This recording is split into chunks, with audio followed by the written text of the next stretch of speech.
कायमस्वरूपी याच्यावरती आता उपाय करणं हा निश्चितपणे आवश्यक आहे।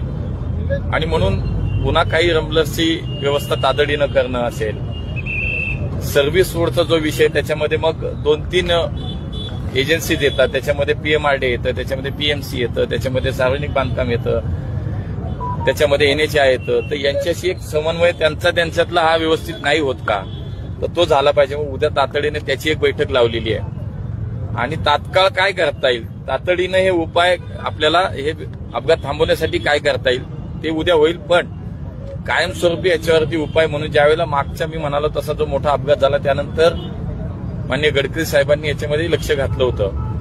आम्ही सगळेजण त्यांच्याकडेही बसलो होतो, दिल्लीलाही बैठक झाली होती, पुण्यातही ते आल्यानंतर बैठक झाली होती। आणि त्यावेळेला नऱ्यापासनं म्हणजे अक्षरधाम मंदिरपासनं सुतारवाडी आणि सुतारवाडी ते रावेत असा उन्नत कॉरिडॉर नावाचा एक प्रोजेक्ट, त्याचा DPR तयार झालाय, त्याचे सगळे बाकी फॉर्मॅलिटीज कंप्लीट झालेत। म्हणजे बोगद्यातनं बाहेर आल्यानंतर अक्षरधाम मंदिरापासून डायरेक्ट जो ओव्हरब्रिज तयार होईल तो सुतारवाडीला संपेल, सुतारवाडीवरनं चालू होईल तो रावेतला संपेल। हा त्याच्यावरचं एक परमनंट सोल्युशन भविष्यातला आहे आणि त्यामुळे तातडीने याच्यामध्ये आता तो प्रोजेक्ट लवकरात लवकर कार्यान्वित व्हावा हा प्रयत्न आमचा असणार आहे। माननीय गडकरी साहेबांनी सुद्धा त्या अपघातानंतर तातडीने या सगळ्या त्याचे निर्देश दिले होते, त्याचं सगळं DPR तयार सगळं आता फॉर्मॅलिटीज काही राहिलेलं नाही।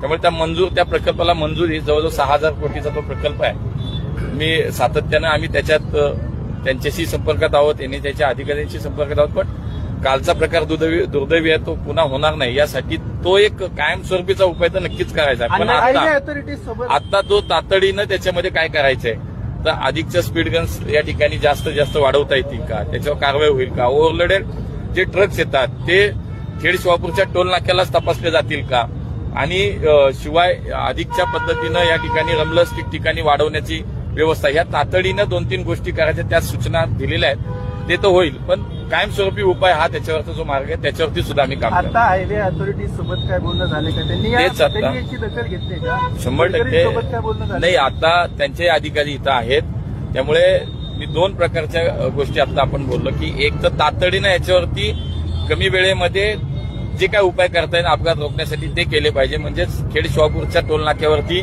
सगळे लोड जे काही ट्रक येतात त्यांचे लोड चेक करणे, त्या गाड्या चेक करणे किंवा त्यांना डायव्हर्ट करून पलीकडच्या घाटातून त्यांना जाण्यासाठी आता काही दिवस त्यांना मार्ग तिथं तयार करून देणं, कॅमेरे स्पीड गनचे कॅमेरे जे आहेत ते वाढवणे असेल, रमलर्सची व्यवस्था वाढवणे, हा तात्पुरते पण अपघात रोखण्यासाठीचे उपाय। आणि परमनंट उपाय हाच आहे की 32 किलोमीटरचा जो ओव्हरहेड म्हणजे आपण ओव्हरब्रिज म्हणूया, तो घाटापासून जांभूळवाडीपासून ते रावेतपर्यंतचा तो जो काही उन्नत म्हटलंय, त्याला उन्नत कॉरिडॉर म्हटलंय, तर त्याची लवकरात लवकर तो कार्यान्वित व्हावा, त्याचं काम सुरू व्हावं हा त्याच्यावरचा